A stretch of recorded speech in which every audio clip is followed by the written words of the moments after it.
मारूफ property tycoon Malik रियाज इस वक्त हुकूमत के शिकंजे में आ चुके हैं। हुकूमत ने यह बात वाजे करती है कि कोई भी पाकिस्तानी रियल एस्टेटमेंट में इन्वेस्टमेंट की गर्ज से बीटी प्रॉपर्टीज दुबई में इन्वेस्ट ना करे। चंद हफ्ते कबल मलिक रियाज की जानिब से पाकिस्तान में बेशतर कामयाब प्रोजेक्ट्स लॉन्च करने के बाद अब प्रॉपर्टी का कारोबार दुबई शिफ्ट कर दिया गया था। बहुत से इन्फ्लुएंसर्स और बहुत सी मारूफ शख्सियात की जानिब से बीटी प्रॉपर्टीज को एंडोर्स किया जा रहा था।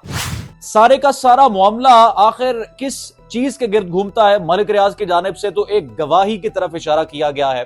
नाजरीन, 190 मिलियन पाउंड केस में बानी पीटिया और उनकी अहलिया को तो सख्त सजाएं दे दी गई, लेकिन इस मुकदमे में मलिक रियाज और अकबर एस बाबर समेत मजीद 5 अहम शख्सियात भी शामिल है। और जो बड़े बड़े राज में समेट कर बैठा हूं, किसी भी वक्त जो है वो कौम के सामने रखूंगा। इस तरह का एक स्टेटमेंट उन्होंने 2014 में भी दिया था, उससे पहले 2012 में भी दिया था कि मेरे पास अहम शख्सियात के राज मौजूद है। फाइल के नीचे पहिए लगाने का जिक्र किया और ये कहा कि जब तक फाइल के नीचे पहिए ना लगा दूं मेरा काम होता नहीं है। अस्सलाम वालेकुम, आप देख रहे हैं कैपिटल टीवी और मैं रुखसार मीर। नाजरीन, मारूफ प्रॉपर्टी टाइकून मलिक रियाज इस वक्त हुकूमत के शिकंजे में आ चुके हैं। उन पर बनाए गए मुकदमात में न सिर्फ इजाफा हो रहा है, बल्कि दूसरी जानिब हुकूमत ने यह बात वाजे करती है कि कोई भी पाकिस्तानी रियल एस्टेटमेंट में इन्वेस्टमेंट की गर्ज से बीटी प्रॉपर्टीज दुबई में इन्वेस्ट ना करे, वो मुकम्मल तौर पर फ्रॉड है।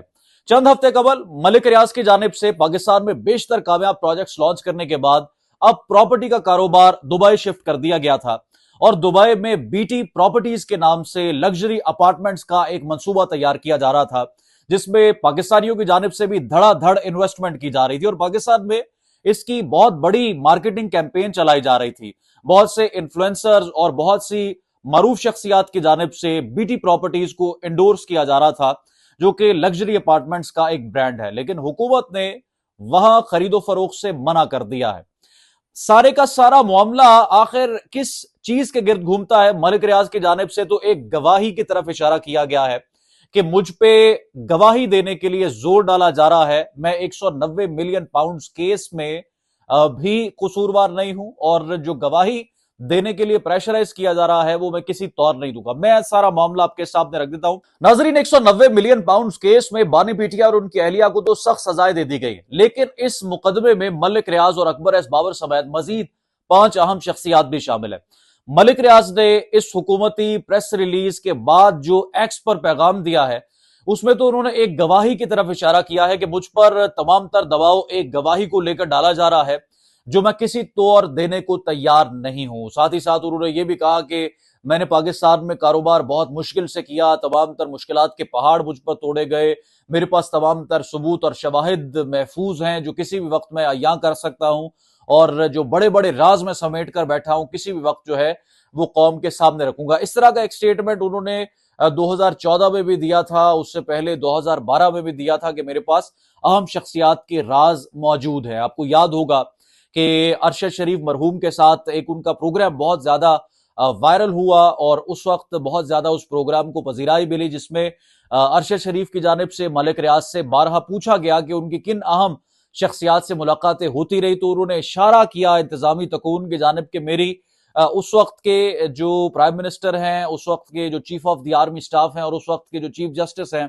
उनसे अहम मुलाकातें रहती हैं और किसी भी तौर अहम सिफारिश के बगैर या किसी अहम सिफारिश की पुष्ट पनाही के बगैर पाकिस्तान में कारोबार करना मेरे लिए वो मुमकिन नहीं है। एक और इंटरव्यू में उन्होंने फाइल के नीचे पहिए लगाने का जिक्र किया और ये कहा कि जब तक फाइल के नीचे पहिए ना लगा दूं मेरा काम होता नहीं है, और यकीनी तौर पर पहिए को उन्होंने पैसे से तशबीह दी और फिर ये सारा मामला जो है। तो मलिक रियाज की जानिब से इस तरह के बयानात तो बहुत ज्यादा सामने आते रहे हैं, लेकिन इस वक्त जिस गवाही का वो जिक्र कर रहे हैं वो समझना बड़ा आसान है। मैं आपके सामने रख देता हूं। इस वक्त 190 मिलियन पाउंड केस में जो सजा दी गई, अल कादिर ट्रस्ट यूनिवर्सिटी ट्रस्ट जो केस है, जिसमें मनी ट्रेल और मलिक रियाज से पैसे लेने का इल्जाम जो है वो बानी पीटीआई और उनकी अहलिया और दीगर उनके जो साथी है उन पर आयद है, तो यकीनी तौर पर मलिक रियाज पर कहीं ना कहीं ये दबाव है कि वो बानी पीटीआई के खिलाफ कोई ऐसा स्टेटमेंट दे जिससे बानी पीटीआई को मिलने वाली सजा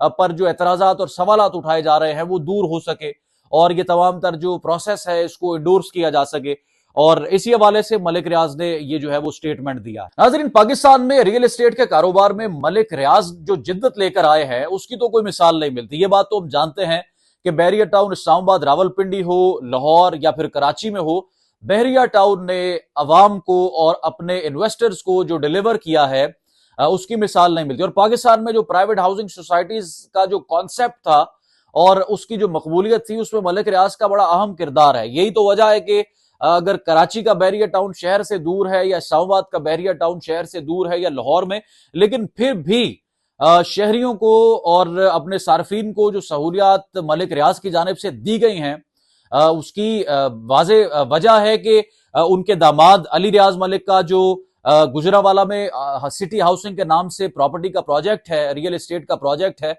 वो भी देखते ही देखते मकबूल हुआ है और मुल्क भर से लोगों ने वहां पर इन्वेस्टमेंट की है। तो मलिक रियाज ने जो उनका ट्रैक रिकॉर्ड है उसके मुताबिक तो जो बीटी प्रॉपर्टीज यानी बहरिया टाउन प्रॉपर्टीज के नाम से जो दुबई में शुरू होने वाला प्रोजेक्ट है वो भी मकबूल हो सकता है। और अगर उसमें सार्फिन को इस तरह से हुकूमती सतह पर ना रोका जाए या इंटीमेट ना किया जाए तो यकीनी तौर पर लोगों ने तो धड़ाधड़ इन्वेस्टमेंट करना शुरू कर दिया है।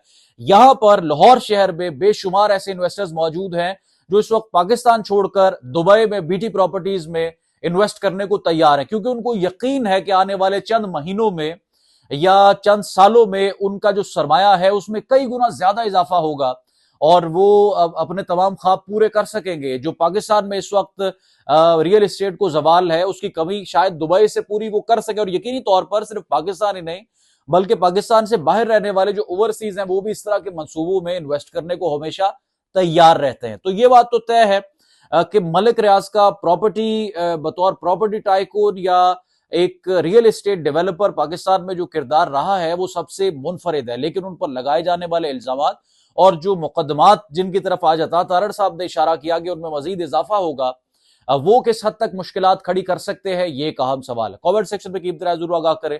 रुखसार मीर कुदे, कैपिटल टीवी से इजाज़त, दोबारा हाजिर होंगे। अल्लाह।